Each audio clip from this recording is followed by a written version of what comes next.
Hello and welcome to the third episode of whatever this podcast is going to be called. We should just call it that. Whatever this podcast is going to be called. To be added later. Somebody may have already taken that.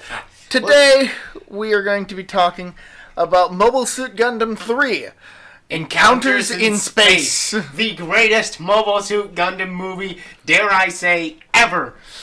At least of the ones he's seen. Of the ones I've seen. And I've seen some shitty ones. We'll get to that. We'll get to that. Right. Don't you worry. But today we're talking about a great movie.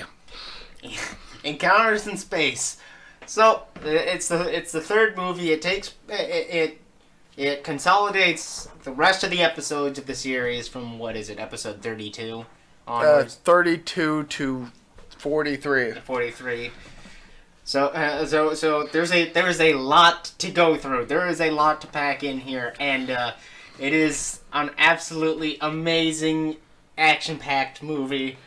But not at first. Admittedly, at first. the opening bits of the movie are a tad forgettable.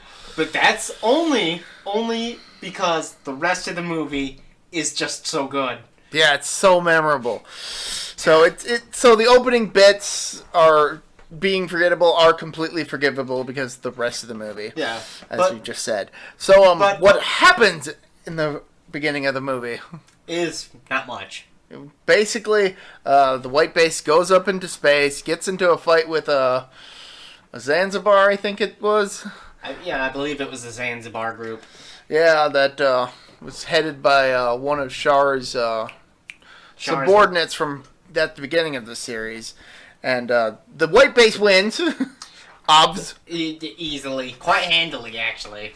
But they take some damage, so they head to the neutral side 6. Side 6 to get repairs. And it's here where we get the first glimpse of what Side 6 is actually like. So and stuff that actually is memorable about this movie. Yes. But so as soon as they make it to Side 6 and they make it to a spaceport, what representatives of Side 6 do is they tape up every single piece of equipment and weaponry on the white base. Because as they are focusing on neutrality, any of those weapons that are fired incurs heavy fines. Heavy fines. That is stated in the movie. Like they are not playing around. They are saying, "Hey, if you fire these weapons in our airspace, we will fine you." Oh, yeah. And may not let you come back. Yeah. Which shows just how serious they are. But it's at this point where we get character development for Mirai. Yes, the representative of Side 6 that was the one attaching the red tape, literally, to the equipment, turns out to be Mirai's fiancé, Cameron. And Mirai doesn't like him. It's not so much that she doesn't like him, it's just that the relationship has become a bit more strained due to everything that's happened prior to this reunion. And he wants to... Cameron wants to prove himself. But he also wants Mirai to leave the ship and stay with him. Which Mirai just can't fathom doing. And at about this point, I feel we should start talking about a character who's introduced at the very end of Soldiers of Sorrow, Slager Law. Sergeant Slager. Or Lieutenant Slager, right? Yeah. Yes, Lieutenant Slager. I'm not Sergeant. He's better than that. He's a Lieutenant Slager. Lieutenant Slager. One of the pure... It's like Fonzie in space. He is just cool.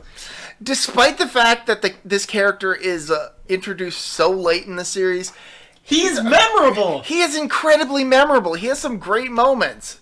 Yeah, like one of which is fairly early on when he lightly decks Cameron for what he assumes was harassing Mirai.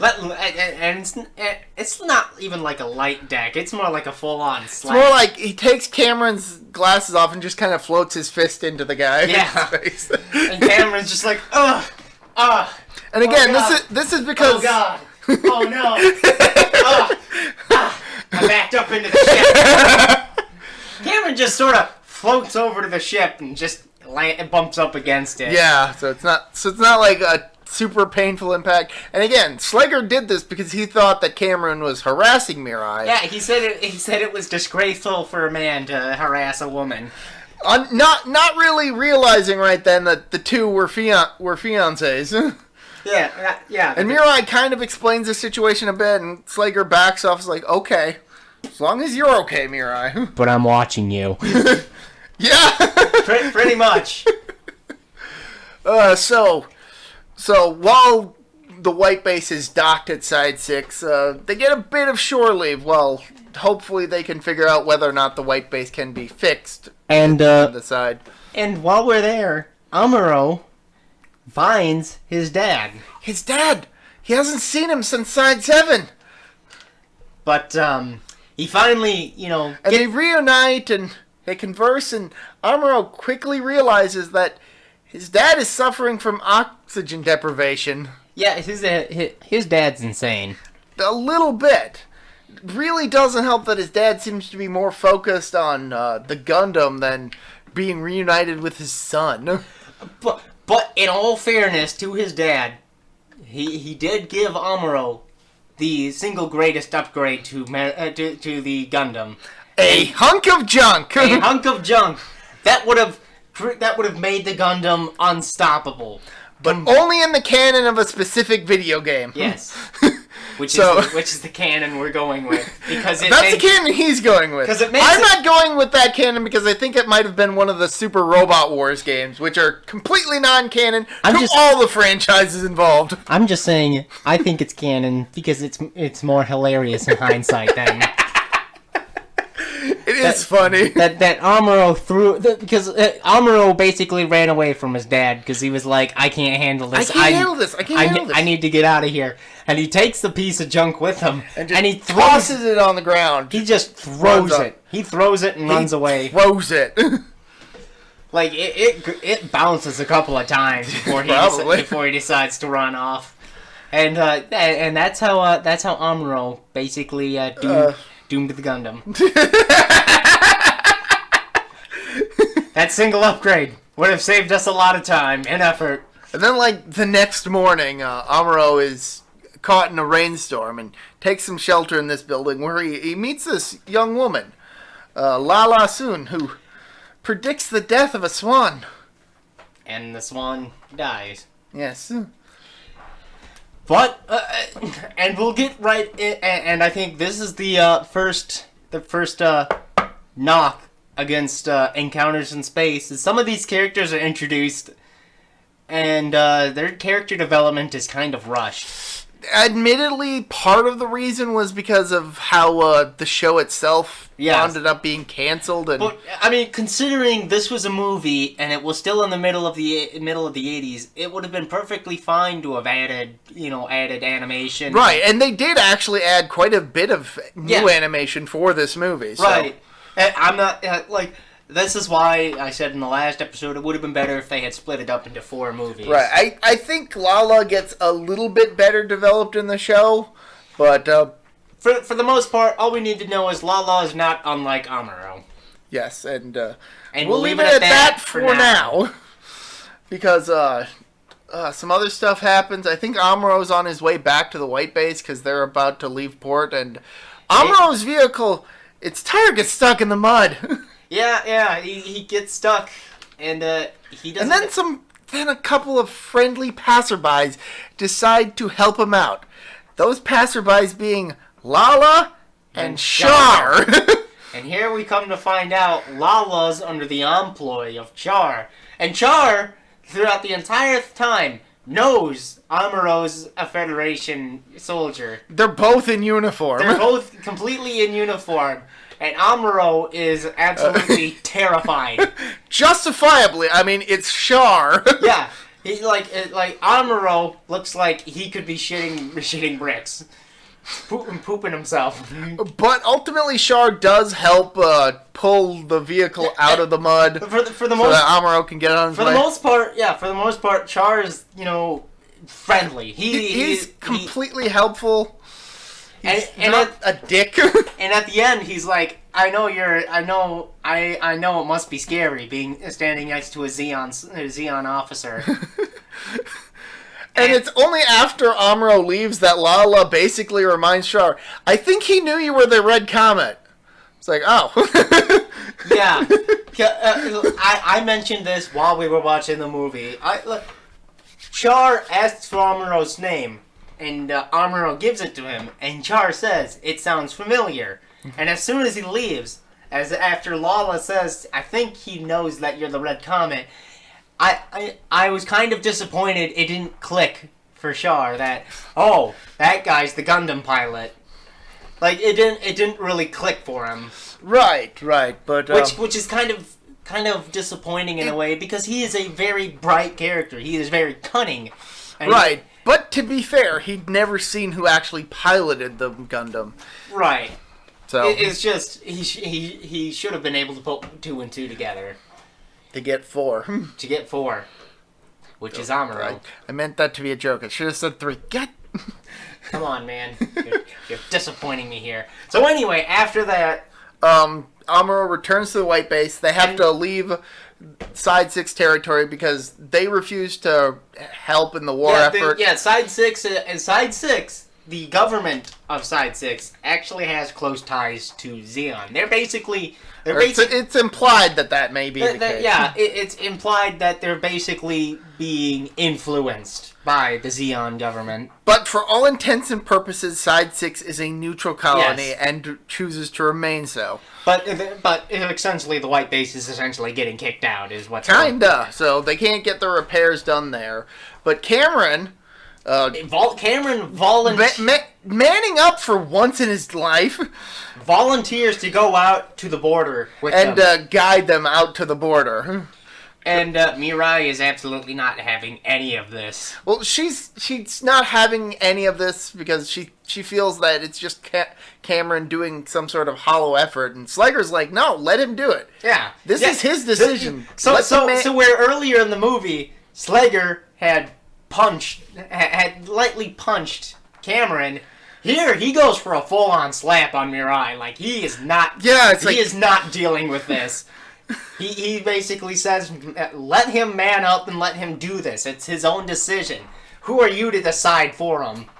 That's part of the reason why Slager's great. And that's why Slager's a great character. And Mirai is basically like, if you really want to do this, fine, I'll let you do this. I'm not happy about it, but it is what it is. You know? Right, so the White Base makes it to the border and are immediately attacked by the Zeon soldiers. No, they are not immediately attacked. I mean, once they reach the border, they are immediately attacked. What happens is a couple of a small Zeon fleet basically realizes this is their opportunity to attack, and they are tailing them. Yeah. Very closely. Like, they're still adhering to the fact that Side 6 is a neutral colony. But they're ready to attack just at the right moment. And the White Base, Captain Bright, being as cunning and as smart as he is, basically says, okay, as soon as we pass the border, start firing on them. Yeah.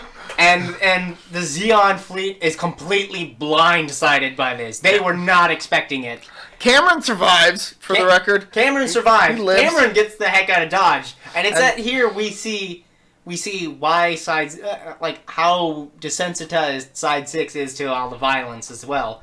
Because as soon as the fight starts, there are camera crews getting in on the action. There's news cameras getting the fight and broadcasting. Which is a nice scene. It shows that that television is basically glorifying this war. And I think that actually ties into an OVA series that gets released later, 0080, War in the Pocket. But we'll talk about that later because I freaking love that series. I've heard it. I think I've seen it on Toonami once in a while. Yes, they did have it on there, but we're not talking about that. I'm just... That one's just planting seeds. Just sort of a reference there in that one. But anyway, the fight's going on, and Amuro is kicking some major ass, pretty much. And so is Lieutenant Slager. Yeah, they got these new core boosters, they're called, which were like the core fighters, but with like boosters attached to the backside. And they absolutely decimate the Zeon fleet. But watching the news broadcast are Char and Lala predicts that the white mobile suit will win, even though it's not on screen. Yeah. And this hints that Lala is more than just a regular human.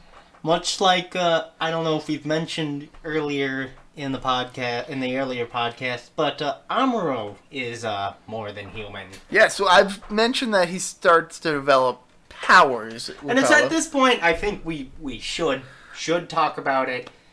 The new types. New types. Amuro throughout the series is referenced as a new type. It's hinted at throughout the movies, but this is where it really becomes sort of a big deal. And I feel that the early references to the new type concept are actually added to the movie. Right. Because the show itself really didn't talk about new types until they actually became relevant. Right. Which unfortunately results in them being kind of underdeveloped due to the whole cancellation thing. Yeah, at this point, really, Amuro's just a really good pilot. It's a bit hard to really define what a new type is outside of a human that has begun to adapt to living in space. Yeah. Including some limited psychic powers. Some limited psychokinetic powers that, it's not really telepathy more as it is a general connection to one another. Right. It's not straight up psychic powers. It's more like a better understanding and situational awareness. I think it's more like a limited hive mind. Sort of, but without like the overdriving command sort of thing. Without the commandeering. Which is like a better understanding of others in situations.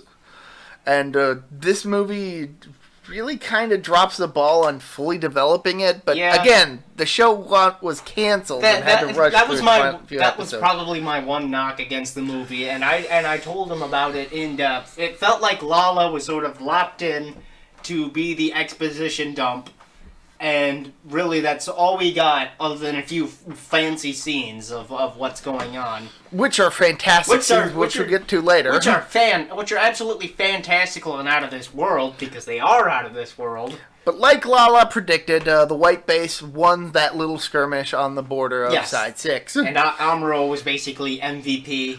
He got all the kills. He carried the team. Now, I'm pretty sure the gun cannons got down to couple. The core boosters also helped. You shut your mouth. You shut your mouth. Amuro was the MVP of that match. He was the MVP. He got the most kills, but I'm just saying he didn't do all the work. The others were there helping. I didn't say he did all the work. I just said he carried the team, which he pretty much did. Okay. I mean, when you get the most kills, you kind of are carrying the team. Yeah. Well, then this starts to lead into the next arc, which I'm sure you're just chomping at the bit for me to get to. I am going to take a good 20 minutes to talk about it. This is my favorite part of the movie by far. So after all this, we cut to a small scene with the Zabi family communicating. And here we are introduced to one of the most detestable, ungrateful, evil people. Actually, he was introduced in the first movie, but we get him in bigger depth, in more depth. And just one of the most absolute horrible human beings, Gira and Zabi. We'll in a little bit we'll get into why, because that is really worth talking about. But just know he is the least liked character. He is the least liked person in the family, even. Yeah, the other characters are. And he's the Prime Minister. No, he's the Commander-in-Chief. They said he was Supreme Commander. They said he was the Supreme Commander and Prime Minister. No, I think the Prime Minister. Maybe I'm mixing up my continuities. I think the Prime Minister is somebody else. I know in the books there's a Prime Minister who isn't Giran. That's what I'm saying. I mean, spoiler alerts. I'm pretty sure it's Dagwin that says he's a Prime Minister. I think, or at least mentions a Prime. It mentions the Prime Minister. So I'm led to believe he is the Prime Minister and Supreme Commander. Well, but with that said, so he's basically dictating everything, and then we get a scene where the 3 remaining zombie siblings are conversing. Dozel is in his fortress of Solomon. And Dozel is a great character as well. We will get to him real soon. He is probably the second most human of the 4. Of the zombie family. Of the zombie family, which is not saying much. Because Garma was like heads and shoulders past them in terms of remaining humanity. but yeah, Dozel, despite he has a gruff exterior. He's covered in scars. He's a big guy. He has a little bit of humanity left, but he is an overzealous war hound. Yeah. He will fight to the death. Yes. And that is probably his worst quality, is his overzealousness, because that overtakes everything else. So second only to the love of his love of family. Yes. And he is a family man indeed. He is a family man. Then we get Cassilia. Cassilia, yep. And she is the... she's a bit of an enigma at this point, but kind of clear that she's not really a good person. She is definitely the schemer of the group. Oh, yes. So, whereas Giran is definitely the most evil. She would be the second.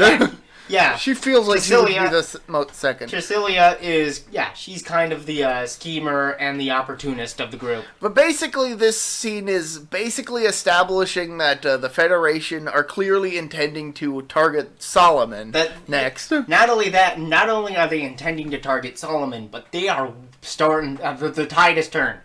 The invasion of Earth has completely failed. Yeah, with the fall of Odessa and all that, and the retreat of the Zeons back into space. The invasion of Earth has completely failed, and of course, Giran wholeheartedly believes that Zeon will come out victorious. Yes, of course, despite this setback. Giran and Dozel both believe that Zeon will still win. Right. And Cassilia has her doubts. She's kind of she kind of knows what's going on. She's the more shrewd of the three. That's exactly what I was thinking of. Shrewd. I couldn't think of that word a few minutes ago. So then we get to the big attack on Solomon, where not just a white base, but also a bunch of other Federation vessels and their mobile suits just start attacking Solomon. But before that, and Mas. But before we end that, before we get there is a small scene where Dozel is basically saying that they might need reinforcements. Right. And Giran basically tells Cassilia to bring reinforcements over to Solomon, and Cassilia says, yeah, sure, fingers crossed. She does not bring any reinforcements. At least not in time. Not in time, in quotations.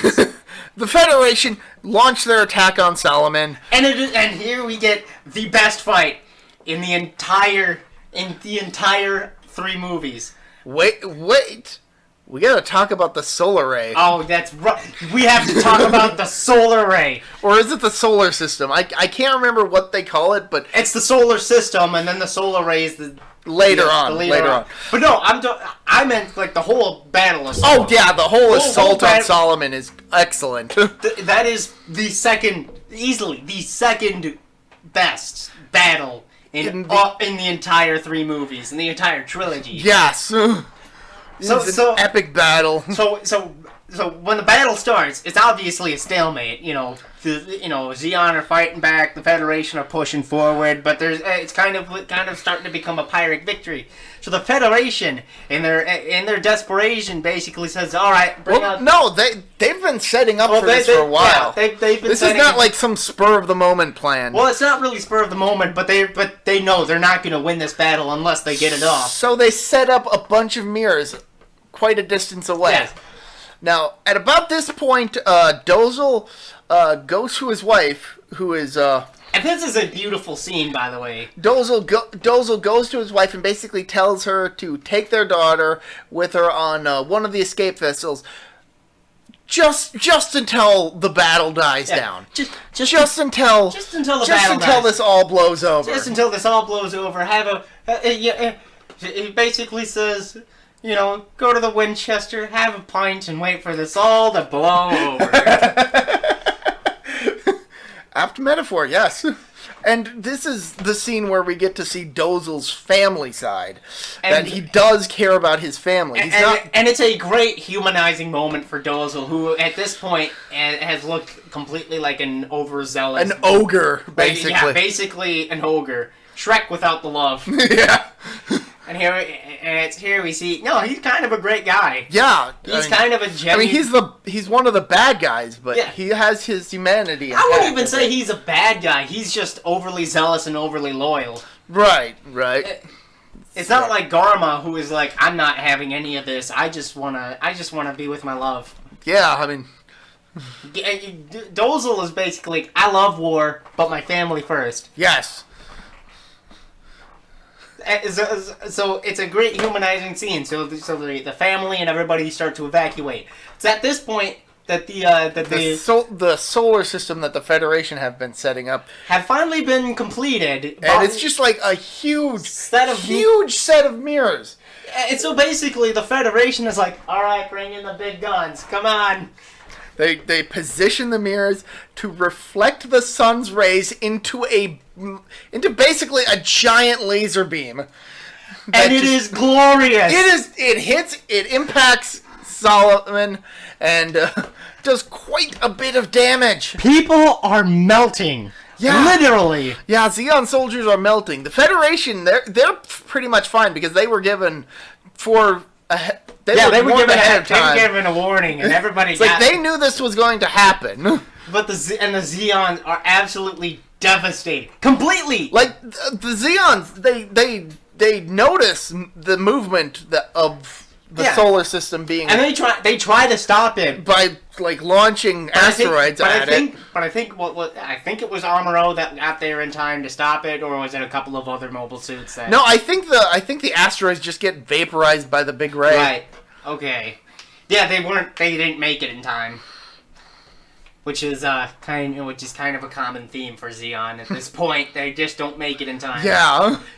Make it there a couple of minutes earlier and they still have a chance. But yeah, it devastates Solomon, wipes out quite a bit of the Zeon forces there.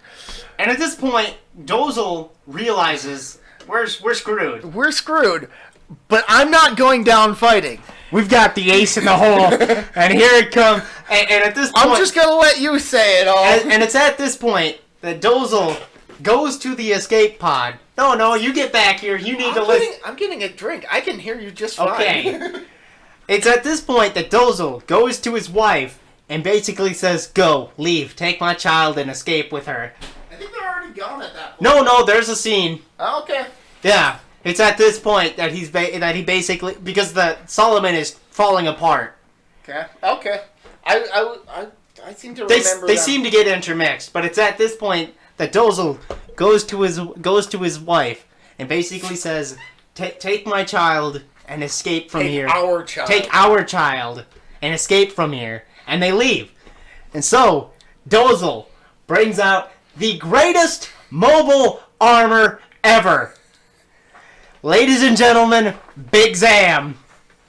Big Zam looks like a Metal Gear. Let's get that straight out of the way. It was Metal Gear before Metal Gear was even. It was Metal Gear in space. If you've seen what a Metal Gear looks like, you've seen Big Zam, but Big Zam is big, ugly, and green, and it is the greatest thing you've ever seen. So he takes this thing. Out of the smoke comes Big Zam, and it is a hulking beast. It looks like some sort of living UFO with giant legs. Right, yes. It looks ridiculous. It looks ridiculous, but it is so cool. It is so well implemented. Not only that, it has laser cannons. All over it. All over it. It goes in 9 directions. At once. And there's a scene where he takes the laser cannon, fires it into a ship, and it's only a couple of frames, only a couple of seconds, but you can tell the captain and the pilot of the ship are getting blown to shreds. Oh, yeah, it's absolutely... It is absolutely devastating. It is at this point... It is at this... I should also mention that the Federation are almost powerless against it because of its IF field. Yes, it's kind of indestructible at this point. But before... Like, they use beam weapons and they just kind of get deflected. But before Big Zam shows up, Mirai, being kind of silly and kind of not knowing better, goes to Lieutenant Slager, who's in the... who's just returned from the battle, getting a quick rest before heading back out. And, it's at this point that she says that she's about to say, "I love you, Lieutenant Slager." But Slager stops her, gives her a ring that used to belong to his mother, tells her to hold on to it until he gets back. And then they embrace in a loving kiss, which is one of the highlights of Slager's entire tenure. Oh, Slager is such a great character. And at this point, Slager knows he's not coming back. Everybody knows. He waved a death flag. Yeah, he's basically said, "I'm coming to die, but I'm going to go out gloriously." So while Big Zam is kicking ass and taking names, Amuro, who's a bit of ways away, realizes what's happening and he can't believe it. He's never seen anything like this. Amuro, as great of a pilot and as great of a Gundam he is, he takes a step back and he's like, "Whoa, I'm gonna need to bring out all the big guns for this." And Lieutenant Slager is the one to basically push Amuro forward into this fight. He basically says, "Hey, if we're gonna take him out, we'll take him out together." And Amuro's like, "Oh yeah, let's do this." So Slager, he charges at Big Zam in his core booster. Just a regular ship, you know. Small jet-like thing. And at this point, Dozel has gone absolutely mental. He is just laughing his butt off. He is basically saying, "I am indestructible. I am the Terminator. You can't defeat me. You mere humans. You are but peasants to Big Zam." And Slager's like, I'm gonna take you out." And Dozel basically sends a bunch of rockets. Right? He sends Big Zam's toes. They are Iron Claw toes. Right into Slager's ship. And Slager still doesn't go down. He drives right into Big Zam, knocking it out of commission completely. And Dozel can't believe this. He's like, "What? Oh no! Oh no!" And he sees the Gundam coming, and he's like, "You think you can defeat Big Zam with that?" As it turns out, Amuro can defeat Big Zam with just that. So, the Big Zam is indisposed. It's not moving anymore. So Dozel, he's like, "Oh, hell no. I'm not going out without a fight." And he gets out of the cockpit. Takes a rifle, exits the cockpit, gets on top of the Big Zam, and just starts shooting at the Gundam with a rifle. And Amuro can't believe it. And behind him, he senses a demonic aura. And this is Dozel's fighting spirit. Yes. As it were. It is so monstrous. Even Amuro is taken aback. He cannot believe the fight this man has. And Dozel is like, "Zeon will never lose so long as I live." And Amuro is like, "This is like pure evil. I must destroy it." So Amuro takes the sword. Beam saber. Yes, he takes the beam saber and he smashes it right into Big Zam. And Dozel, at this point, realizes, "Oh, I'm going to die. Oh, this is it. I should have told my wife I loved her. Oh wait, I did. All right, I can die. Several times. Several times. I can die in peace." Boom! Big Zam explodes. Dozel is dead. Dozel is dead. And the end is just mwah, mwah, mwah. 10 out of 10. That fight, 10 out of 10. I will go back to it every time. Federation, of course, has gained victory over Solomon. And Casillas sit in the backfield. Oh no, what a shame. I think at about this point, the Casillas reinforcements finally arrive.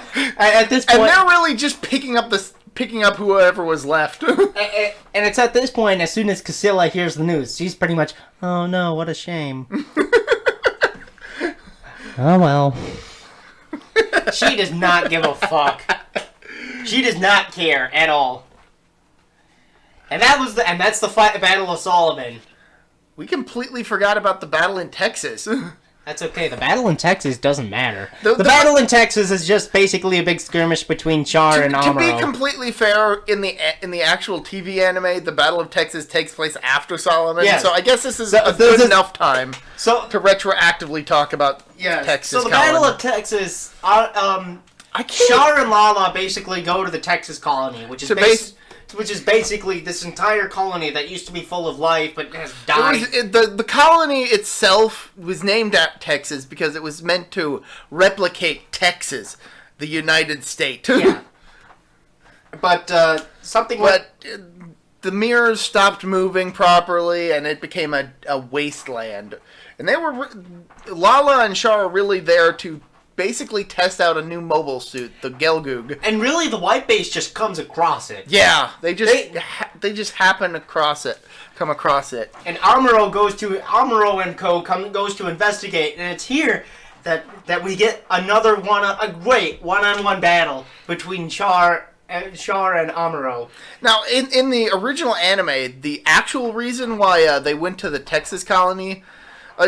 Char and Lala were already there, but the reason that the white base is there is basically because Makuve, who is criminally underused in this movie, basically challenges the Gundam to a fight with a mobile suit called the Gyan.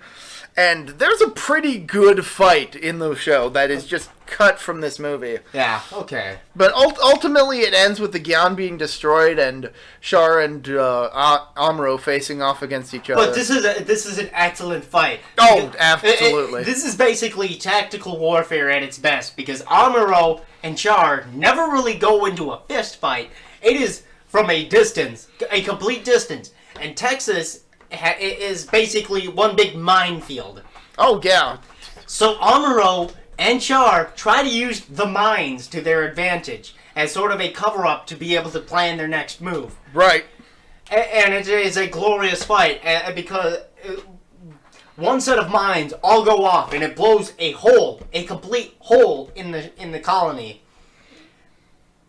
And Lala's watching from a distance, mind or you. At least sensing what's going on. Yeah. She's a freaking new type. She can kind of tell what's going on. Oh, yeah. And Amuro's technically winning this fight. None of them are really... just barely. Just barely.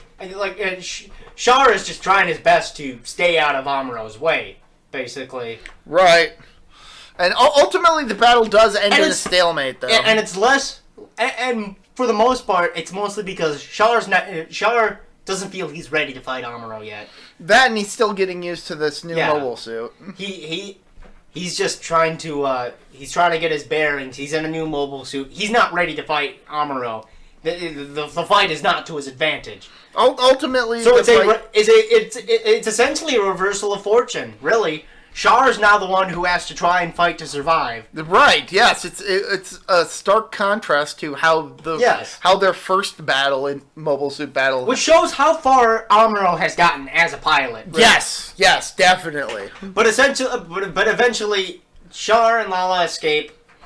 And Amuro and Co. are basically like, let's get out of here. We don't need to be here anymore. They do, I think the White Base does send some of its crew into the White Base. That's right. They send some crew. This is actually important. So they send a rover into the White Base. To search for Amuro. And Captain Bright, being smart, having foresight, basically says, put all the Jeeps on audio command, or put all the Jeeps on voice link.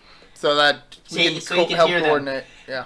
Yeah. And Sayla, during her search, encounters Char.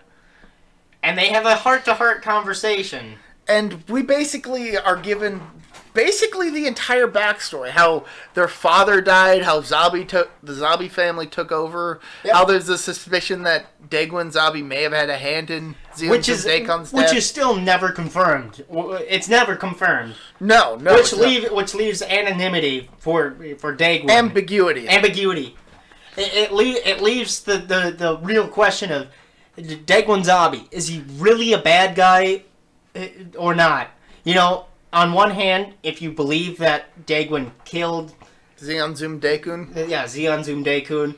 Then he is an absolute monster of a human being who only cares for his family.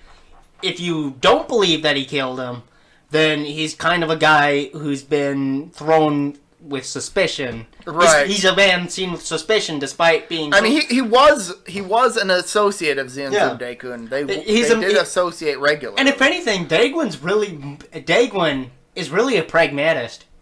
He's kind of a pragmatist. He would prefer to go the easy way to victory instead of being a glory hound like Giran and Dozel. But basically, the entire gist of the scene is that we're basically given the history of Casval and Artesia. And it's at this point Bright has realized what's going on because he can hear. He doesn't make all of the connections, but he makes enough of the connections to realize that Sayla is talking to Char in a familiar tone. Yes. And they are having a conversation about stuff that he was unaware of, and that Sayla isn't who she claimed to be. Yes. And at this point, we see Bright in a whole new light. He's in another light. He's conflicted about this. He has this information. He could blow the cover off of this and expose Sayla as a traitor if he felt like it. But he is Sayla's friend. He knows Sayla. He's worked with Sayla. He's familiar with her, and so he wants a chance to understand to better understand for himself in person. So eventually, Char and Sayla part ways. In a great parting way. Definitely. Because Sayla's chasing after him, and he's not having any of it. At this point, we come to realize Char may be insane. Yeah, and it's even implied that Char believes that he's trying to carry on their father's will. Yeah. Because their father had actually advocated for more independence for space noids, and had even started to theorize the concept of new types. Yeah. And Char thinks that he's following in his father's legacy, and Sayla just thinks that he's just caught up in the war. His own revenge. Which is a fair point, even. It's an absolute fair point, because at times he seems overzealous. And Sayla just wants her brother back. Yeah, that's really the only reason she's on the white base. But that's not what happens. Nope. She doesn't get her brother back. They part ways once more. Albeit in better circumstances than previously. So they return to the ship. The Battle of Solomon happens. We've already had that. 10 out of 10. Do watch. And there is a conversation that Bright and Sayla have where Bright basically asks her what's going on. He admits that he overheard the conversation with Char, and Sayla just comes clean. He's my brother. Which shocks Bright because he didn't realize that while hearing the conversation. Yeah. He just heard them conversing and assumed they knew each other from their past lives. Right. And at one point, the white base actually gets like a suitcase full of gold that Char had left for Sayla. Yeah, Char was basically trying to tell Sayla to leave. Yeah, he was trying to convince Sayla to get out of the war. And never come back. To get out of the war, to leave the war, to not get involved in this conflict any further. But Sayla has a loyalty to the white base. Yeah, she actually chooses to share this gold with the white base crew. Yeah. And tells Bright as such. It's come to this point where we haven't really talked about Ray much. Because this isn't Ray's movie. It's his movie for the last half hour. But for most of this movie, he's kind of inconsequential to it. Also, I think during the Battle of Solomon, Hayato actually gets injured. Yes, Hayato gets injured, and he makes a fuss about it to Fraubo. Yeah, and this is probably his shining moment in the series, where he actually voices his frustration over the fact that Amuro is just so much better than them. All Hayato wants to do is be of equal... Is to be either equal or better than Amuro. Yeah. Not in like a competitive way, just in a personal way. Yeah. Because Amuro is basically the shining beacon of the entire crew. basically tells him, Amuro's not like us. Yeah, Amuro's He's different from us. Yeah, what they're basically hinging at Amuro being a new type. And this is basically how Hayato and Fraubo become a couple. Yeah. It's not made that big a deal. Not to be, though. Like, Amuro sees the two hanging out and kind of connects the dots. Yeah. And like, oh, okay. I was like, oh, that's nice. But, spoiler, it's not to be. At least I don't think. Oh, it's totally to be. Oh, is it? Yeah. Yeah, you just haven't gotten to that episode yet. Ah, okay. We're referring to a later show. A later show. We'll talk about that later, though. Yes. We'll talk about that shitty first movie later. Yeah, we'll get to that. We'll get to that next time. So after the Battle of Solomon, it's just a lot of cooldown. A bit of cooldown. Everybody's still kind of recovering from the losses suffered during the battle. And it's Mirai is, of course, devastated over Slager's loss, but she holds it together really well. And it's here that we get another scene. Char goes to Cassilia. Oh yeah, I almost forgot about this scene. He basically becomes a subordinate to Cassilia. Well, I think he'd been her subordinate for a while because he's actually put in charge of the new type. It's here where it's confirmed. Right. It's definitely confirmed here because. Yeah. I'm pretty sure. No, actually, I think he started working for Cassilia after Garma's death. Yeah, no. I think what actually it was is he was under Garma. No, originally he was working for Dozel, which is actually why Dozel makes a brief cameo in the first movie. Yeah. And then while on Earth, he works with Garma while still serving under Dozel. He was still under Dozel until the Battle of Solomon. I think he was taken out of Dozel's hands after Garma's death, and he was basically brought to Cassilia, and Cassilia basically assigned him to the Mad Angler Squad. Whatever the case may be. Whatever the case may be prior to this. This is the scene where Char and Cassilia have a face-to-face conversation with each other. And Cassilia basically sort of calls Char out on who he really is. Yeah. She knows. She has deduced that he is Casval. Not only has she deduced it, she's known it for a long time. Or at least a good while. Because, surprisingly, in a kind of a twist, Cassilia knows him. Oh yeah, from when he was young. Apparently, they played together. She played with him when he was like 5 or something. She was kind of his babysitter. Maybe I don't know if that's what the implication is. I'm pretty sure Cassilia is like at least 15 years older.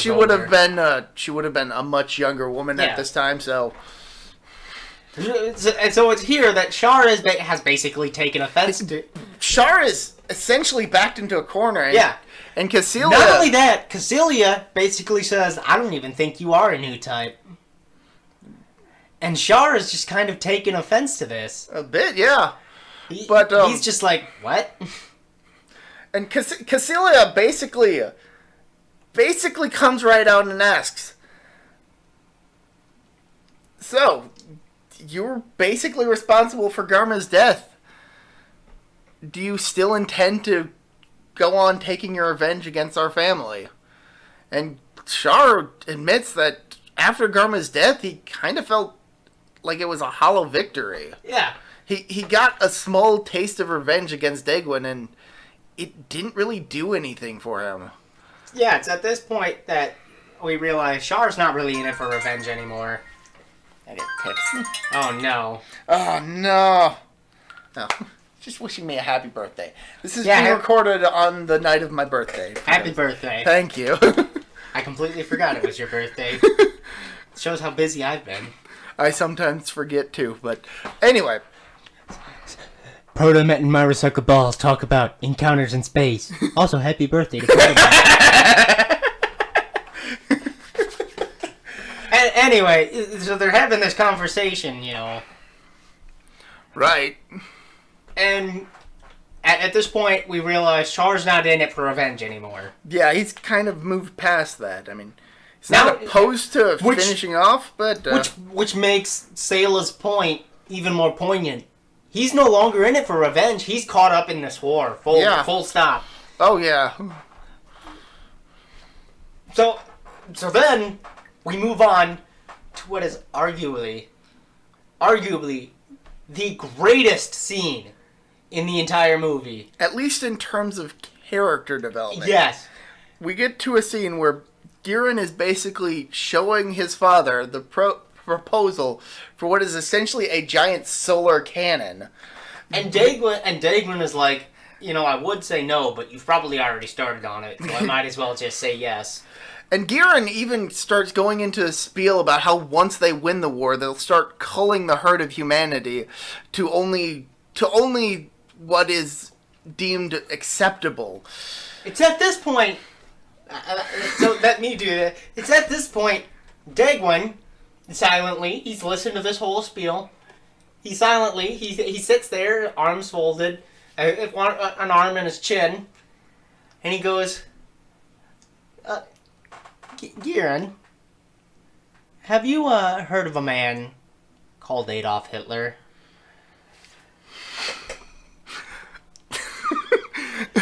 And Giran, all he can muster is that one dictator, yes. That one man from the middle century. What about him? You remind me quite a bit of him. It seems like you're following along the same path as him. So basically, Dagwin has just straight to his own son's face compared his son to Hitler and meant it. Unironically. Unironically, completely legit means what he's implying. And it's also at this point, Dagwin realizes either I end this war before Giran gets in charge. Either we end this war now, or Giran does horrible things. Yeah. We'll continue to It's at this point, Dagwin starts thinking that I should probably just surrender. So, of course, the solar cannon is being built by... But Giran basically says, I'll show you how to follow in the footsteps of a failure. I'll show you what a man following in the footsteps of Hitler can accomplish. And Giran... To himself. Dagwin to himself. Yeah, Dagwin to himself says, yeah, but it wasn't Hitler's enemies that were trying to kill him. It was his allies. Yeah, Hitler's allies were also trying to kill Hitler, so... So the solar cannon is being developed. And it's basically just of intentionally vacated colony. Yeah. That is basically converted into a solar energy gatherer and redirector. And so this is around the time that the Federation are starting to gather for what is going to be their final push. They're going to take ahead of attacking Zeon itself. Yes, they're planning on capture. They're planning on taking down the Aboaku. The basically the final stronghold before Side 3. Yes, it was either that or the Moon City of Granada. And no, I don't mean I'm confusing the two. I mean it was they were either going to attack Granada or Aboaku. And they decided on Aboaku. Yeah, so. Of course, the Federation fleet are gathering, but the ship that General Revel is aboard receives a message that a ship greatly resembling the Great Dagwin's personal ship, is approaching. And at this point, he realizes, something's not right here. Or something's really right. I'm not sure which. Let's find out. They decide to accept the Great Dagwin and hear it out. And it's basically, Dagwin has shown up to try and negotiate a surrender, basically. Or at least... Dagwin is planning to either go sue for a white peace or surrender completely. I would imagine he's probably going to go for a white peace. Probably. Just or at least a sort of a ceasefire so he can deal with his son. A truce, let's do something to try and stop the fighting. I need to take care of my son. And then the cannon fires. The cannon fires, and it wipes out the fleet. No, not just that. The cannon, Giran is sitting there, and he says, "Fire the cannon." And everybody is like, "Are you sure?" And Giran is like, "Fire the cannon." And they're like, "All right, boss. Fire the cannon." Blinding white light. Wiping out half of no, the not we're not even there. Not even there. The general. Huh. What's that? Dagwin's advisor. Hey, Dagwin. What's that? Blinding white light. Dagwin turns. Blinding. In an instant. Blinding white light. Takes out almost the entire fleet. No, half of the Federation fleet, and along with the Great Dagwin. Yeah, Dagwin Zabi is dead. General Revel is dead. Half the Federation fleet has been wiped out in an instant, and Amuro has sensed this. Amuro has that Obi-Wan Kenobi like feeling. I was gonna say too, yeah. Millions of people crying out in agony, only to be silenced. Something's not right. A bright light of hate. A bright light of genocide is what that is. So, with that said, Giran just committed patricide. Oh, yeah. Unapologetically. Yeah. And people know. Pretty much, yeah. There's no confirmed reports that the Great Dagwin is there, but as we learn later on in the movie, there are rumors that he was there. Yeah. People noticed, hey, this thing looks like the Great Dagwin, and it was in Federation, and it was among the Federation fleet.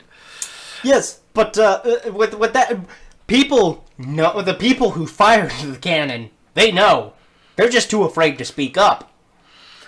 But then the battle at Aboku happens. And Zeon has the advantage. Of course, because they've just wiped out half the Federation fleet. But the Federation aren't going down without a fight. They fight hard. This is where the Federation shows that, hey, you take out half our fleet, we'll just come right back and we'll kill every single one of you. This is the climactic battle of both the original series and this movie. And it is amazing! You know, I completely forgot a moment just before this battle in which Lala is piloting her mobile suit, the Elmeth. Oh my god, we forgot about that moment. We forgot about that moment too. Oh. Okay, so before the whole solar cannon thing. See, when you have so many great moments. Oh yeah, you're bound to forget some of even the best. So before the Battle of Aboku and before the whole Hitler speech. Oh yeah, Lala and Amuro get into a fight. Yeah, Lala is piloting her new type mobile armor. She's actually protecting Char. And it's already been established that Lala in her mobile armor is actually able to take out like whole ships from like light years away. Not light years. Come on. This is at least 100,000 miles or so. Quite a great distance away, and from multiple directions at once due to her bits. Yes. So there's a brief skirmish between her and Amuro. Lala manages to get away. The White Base go over what they know about the Elmeth, which they call the tricorn hat. And then they get into another skirmish. There's another skirmish. Amuro and Char get into it. And Char realizes, oh god, I'm once again outclassed. I can't beat Amuro right now. And it's also at about this point during the battle that Amuro and Lala make a connection. And we get some of the most beautiful visuals in this entire movie as the two psychically connect to one another. It's a great scene. It is a very great scene, and Lala is confused over Amuro because she can see into his mind and know that he doesn't really have a home, no family, no one to protect. So why does he keep on fighting? And Amuro's like, why is it so wrong for someone to want to fight? And she's like, it's not natural. And she's It is a very beautiful scene. And then we get she laments the fact that she's only now meeting Amuro when it's too late. And she realizes, as she does realize, it's too late. And it's at this point, Amuro attempts to throw a punch, the finishing blow on Char. No, he uses a beam saber. Oh, yeah. He tries to... Char and Amuro get back into their fight, and he gets real close, and Amuro is about to deal the killing blow, and the Elmeth pushes the Gelgoog out of the way and takes the hit. And Lala is... dying. She is killed. Dead. She is almost immediately. And Amuro... And this triggers something in Amuro, in Sayla, in Char, and there are new type abilities fully awaken. And it's at this point, Amuro realizes what he's done. He's done a horrible thing that he can never undo. And he breaks down. He breaks down a bit, in a genuinely sad scene, because he realizes my God, it's the trope. My God, what have I done? And they didn't know each other that long, but they only made knew each other for like a month. Despite being enemies, they made a connection. They understood each other. And he kills her without trying to. Accidentally. And at this point, Char has just gone full mental. Basically, yeah. He basically goes insane. Unfortunately, since he's still outclassed and his Gelgoog is badly damaged, he's forced to retreat. Yeah, but he's basically like, damn you, Amuro. I will get you for this. How dare you do this to me? And now we return to the Battle of Abaoku. Because it's hinted that Lala and Char were lovers. Oh, yeah. Which is a little squeaky once you realize how old Lala was. I don't know how old Lala was. I'm pretty sure it was under 18. Well, it depends on how old Char is. Char is what, 18? I'm pretty sure he's like in his 20s. It's wishy-washy.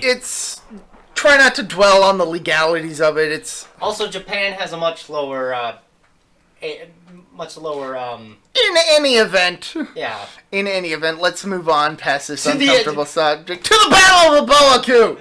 A much more uncomfortable subject. People dying, bodies flying everywhere, robots blowing up. My God. My God, what have we done? It's like a regular battle royal in there. And the white base is just in among the thick of it. Like, basically, the Federation strategy is to basically penetrate Abaoku. Kai and Hayato are basically kicking ass at this point. Oh, hell yeah. Their job is to protect the white base. They're still fighting a losing battle, though, because the Zeon forces are still just overwhelming. And it's at this point... and they're losing, and they're fighting a losing battle. But the white base gets damaged and is forced to land on Abaoku. But the Federation is still pushing. They're still pushing forward. It's at this point. Casilla goes into the war room. Char gets a new mobile suit. Oh yeah, Char gets a new mobile suit, and I absolutely love the design of his mobile suit, the Zeon. Yeah. It is basically just a large upper body of a mobile suit with like rockets in place of the legs. Right. It's kind of fun. He had been told that the thing was like 70%. He was like 70% finished. Like 80% finished. Yeah. And the engineer who was there was like, no, it's basically finished. The legs would have just been for show. This thing is fully functional. Yeah. So Amuro and Char finally duke it out in like their last... It's like a protracted battle. Like at first, Char is just searching for Amuro. So where is he? Where is he? And Amuro... And Char is basically playing the mouse game. He is sort of playing cat and mouse with him. And Amuro is... He's still trying to push forward to Abaoku while at the same time also sensing that Char is there and trying to avoid him because he can sense that... And eventually, the two mobile suits get butt heads, and it's a great battle. It's a great fight too, yeah. But while this is happening, in the war room, Girin basically Cassilia catches wind of the subordinates that are working in her command center, kind of whispering to each other. It's like, Did you see that? Is that what really happened, man? Cassilia is like, no private chatter in the middle of battle. And so one of her subordinates basically goes up to her and tells her, yeah, we detected the Great Degwin among the Federation fleet when the solar cannon went off. And she's like, has this been confirmed? Not really, but it's this very strong possibility. Was my father on it? We don't know. Yeah. And Cassilia decides, I need to go talk with Giran. And she goes up. She goes into the war room, and while this is all happening, while she's walking in, Giran is absolutely confident they're going to win. He's confident that they will win. He is watching the battle, seeing everything that is happening, and steadfastly believes that they will emerge victorious. And Cassilia basically walks in. And Cassilia goes up to him and is like, were you aware that our father was maybe among the Federation fleet? And Giran was like, maybe. And at this point, Cassilia just kind of, oh, you son of a whore. you son of biscuit. you son of a shepherd. And yeah, at this point, Cassilia realizes, Giran just killed our dad. Giran killed her dad and feels nothing over it. And it leads to an amazing scene. Cassilia pulls out her gun. Giran kind of glances at her. Giran's like, quit fooling around. Yeah, come on. Straight through the back of the head.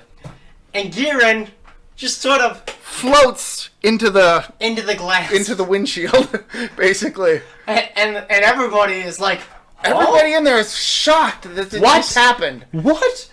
Whoa! No! What?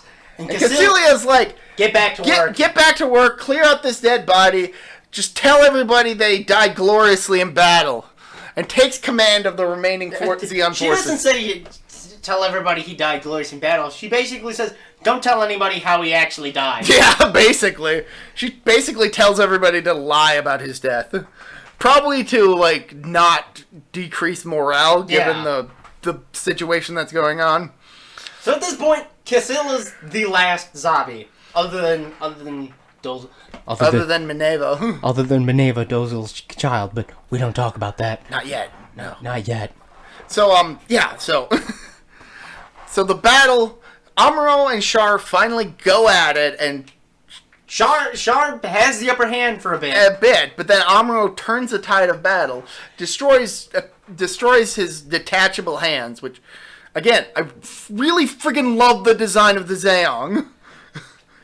And basically destroys the Zeong. And Amuro shoots the Zeong in what he believes to be the cockpit, only to then realize that the cockpit was in the head, which detaches and heads towards Aboaku. And Amuro gives chase and pursues Char into the base. And at this point, Amuro knows that this can't keep up. The Gundam is already badly damaged. He can sense that Char is laying in wait, so he sets a program in the Gundam and exits the mobile suit, and the mobile suit goes out and does a pose where one of the arms just raises its beam cannon up straight and fires just as Char's Zeong head fires its downward cannons down at the Gundam, and finally crippling the thing. And this is basically the end of the mobile suit fights. And the Gundam gets hit with it. And loses the arm, goes down the side of the body, and it tears off the torso from it. But both Amuro and Char, whose mobile suits have been damaged beyond repair, and they go to hand-to-hand. They move to hand-to-hand combat, and that is another. End up having a sword fight. They end up having a sword fight, which has long-standing implications for Char. It does a fantastic. It's an excellent. And at scene. this point, Artesia also shows up, and she's like, "No, stop, guys, stop fighting, guys, no, stop." And it's at this point she finally gets to Char, because Amuro basically makes the escape. He gets out of there with the victory. And so it's left to Caswell and Artesia. Char is not hurt. Yeah, Caswell is not hurt at all, other than the head wound. Yeah, he gets. Amuro's EP ends up piercing the helmet, but pierces Char's helmet. But if the helmet hadn't been there, then the EP would have straight up killed him. But Caswell is like, all right, I get your point. There's just one thing I have to do. Get back to the white base. I'll come back for you. And so Char goes off. Amuro goes off. Sayla starts to make her way back to the white base, and Casilla basically says, okay, we need to escape. As long as I'm alive, we'll still have She basically tells her second-in-command, don't tell the others that I'm leaving, but after I leave, surrender. And I'll make a prisoner trade for you at a later point. Which is likely her lying, to be honest. Maybe. We can't take her at her word. But she's basically like, so long as the Zabi family remains, Zeong will live on. So she goes to the escape ship, and as she's about to take off, Char shows up. Char, who has actually encountered, I think, the second in command, who is pretty badly injured. Yeah. He actually gets a new helmet to replace the damaged one that he has. Picks up a bazooka, goes up right in front of the escape capsule that Cassilia sees him. And she sees him leveling his bazooka. He fires and the head blows off. Her head is blown off. Cassilia's head blows off. It is an amazing scene. And the rest of the ship blows up. And it's at this point that the fighting is on its last stages. The Federation have won. The Zeon soldiers are doing what is essentially a last valiant stand. Hayato and Kai have just been pinned down, and the white base. The gun cannons are badly damaged, and they're forced to engage in hand-to-hand combat. The white base is damaged beyond repair. It's not going anywhere. No. And the remaining crew are getting to the lifeboats. It's at this point, Amuro makes it back to what's left of the Gundam. And detaches the upper portion, freeing the core fighter.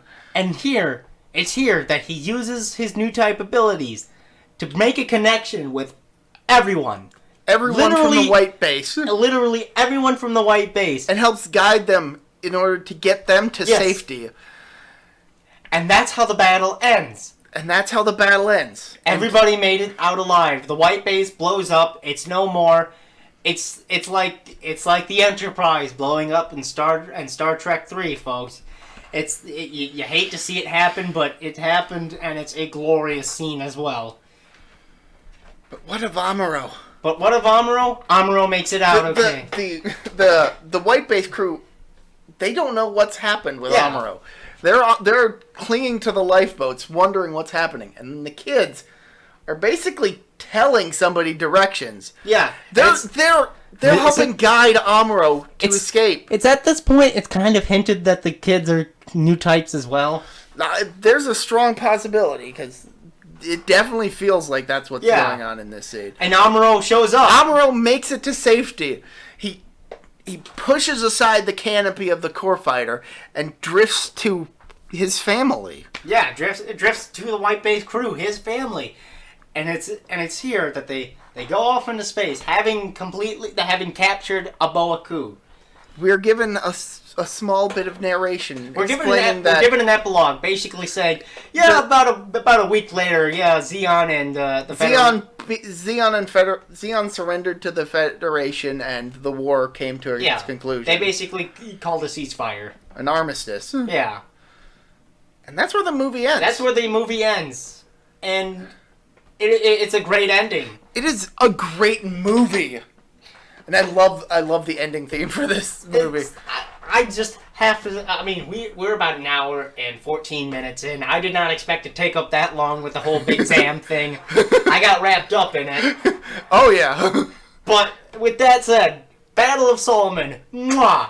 Battle of Aboaku, mwah, mwah.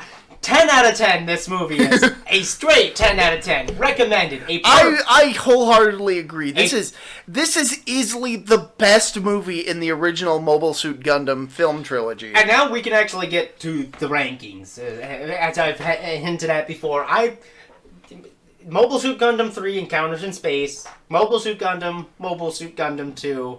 I feel inclined to agree, especially since earlier today I was actually talking with Tank, who had seen our Soldiers of Sorrow video or review podcast, and he mentioned how we really couldn't think of too much to say about it. No, like how towards the end we were really kind of grasping at straws to keep it trying to go for like an hour. It's kind of a brisk movie, to be honest. It goes by really quickly. It's definitely not a bad movie. It's not a bad movie. It's just there's of not, the three, it's not the meatiest. It's the least. But considering that all three movies are fantastic, that's not necessarily a bad thing. I would put this firmly as The Empire Strikes Back of the Mobile Suit Gundam movie. Though I think some people would consider that to be the best movie in the Star Wars series. That's what I was saying. Three. Oh, you were talking about 3. I thought you were talking about Soldiers of Sorrow. I would put as the Return of the Jedi. Okay. Of the original Star Wars. Again, movies. Great movies, all 3. Yes. In both franchises. Yeah. It's just 2. There's a lot of character development, and that's about it. The fight scenes, other than Ramba Rawl, Part 2 kind of felt a little bit lacking. Yes. And I'm glad. Again, this was partly because they were adapting stuff from the TV show. And I feel that at this point it probably flows a little better in the show. If they had put it to 4 movies, the way I see it, had they put it to 4 movies, the Battle of Solomon could have been a climax all its own. Or the Battle of Abawaku. I meant. Oh, you mean for one of the movies? Yes. You could have had the first movie be what it was. You know, you could have the second movie be the whole Ramba Rawl finish. Third movie, the Battle of Solomon, and then the fourth movie, you have the Battle of Abawaku. And that might have, and instead of making them 2.5 hours, I would say make them just 2 hours. Cut out half an hour to each of them. But that having been said, I do absolutely love how these movies managed to take what is essentially a 43-episode series and condense it in such a way that you don't actually lose anything important. No, there's not except for M'Quve. M'Quve, but that you win some, you lose some. Yeah, I mean some sacrifices have to be made. But the 2 best fights in the entire series happened in this third movie. Maybe even the entire franchise. Well, that's a bit. Yeah, that's a bit reaching for you since you're not as entrenched in the lore as I am. Would you say the Battle of Would you say the Big Zam scene is probably the greatest entrance of any mobile suit? I'm not going to deny it is a pretty goddamn impressive scene. Just Big Zam's great. I can't really speak to like compare it to any other stuff in the franchise because I myself am still trying to work my way through the franchise. A lot of it is still new to me. I'm just saying. I get what you mean. I'm just saying. I mean, Big Zam. It leaves an impression. Big Zam is literally, no joke, my favorite ship. Mobile suit, mobile armor, mobile anything. Yeah, you were kind of even before you had seen any of the movies. You were made aware of the existence of Big Zam. Big Zam is amazing. Dude. Wasn't it like a Game Grumps video? It was a Game Grumps episode where they joked about it or something. They kept using Big Zam because it was an easy one to win with, and I figured out which game it was: Gundam Battle Assault 2. Ah, makes sense. Yes. So he knew about the Big Zam before this. Yeah. And I really kind of regret it. You spoiled it for me. I regret spoiling it for him as we were watching the third movie. Because I recognized the guy. Oh, yeah. I was like, that guy looks familiar. Yeah, I probably should have kept my trap If I had known... That having been said, seeing that scene, you were excited. I went nuts for it, man. I was like, hold on. You fangasm. I was like, ah! He is quite a ways away from the microphone. He fangasm. Oh my god. I'm not going to sugarcoat it. That was amazing. It was the most exhilarating thing I've seen out of those series. Big Sam's amazing, okay? Long story incredibly short, go watch these movies. They are incredible. You don't have to watch them all in the not all in one sitting. If you watch them all in one sitting, they're literally like 10 hours long. So I mean, unless you're going through a marathon, I would not recommend it. I would say it's maybe like... No, it would be about 7.5. Maybe 8 hours. 8 hours at the most, approximately. But unless you're going to have a marathon party with friends, then go for it. Don't. I would not recommend watching them all in one sitting.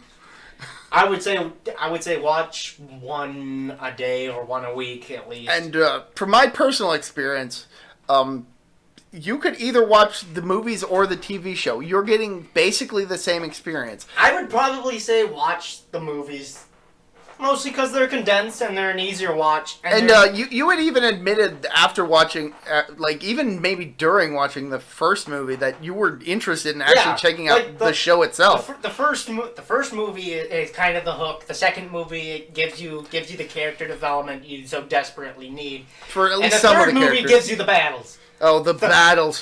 Third movie gives you the Hitler moment, the battles, and Big Sam. The greatest moment ever. Like, even in the show, I will admit that the episodes that the third movie covers are the highlights of the show. Yeah. Like, they are really great. And so very, very well done. Exactly. Just the entire series is great. Do yourself a favor, watch Mobile Suit Gundam. Unless you've already watched it, then watch them again. What are you waiting for? As soon as you finish this podcast, go out and watch one. Yeah, you can get all 3 movies on Blu-ray from like Amazon and Right Stuff Anime. Oh man, you want to watch all in one collection? Hey, you want to watch them again? Until next time, this has been me, ProtoMet. This is my Recycle Balls. See ya.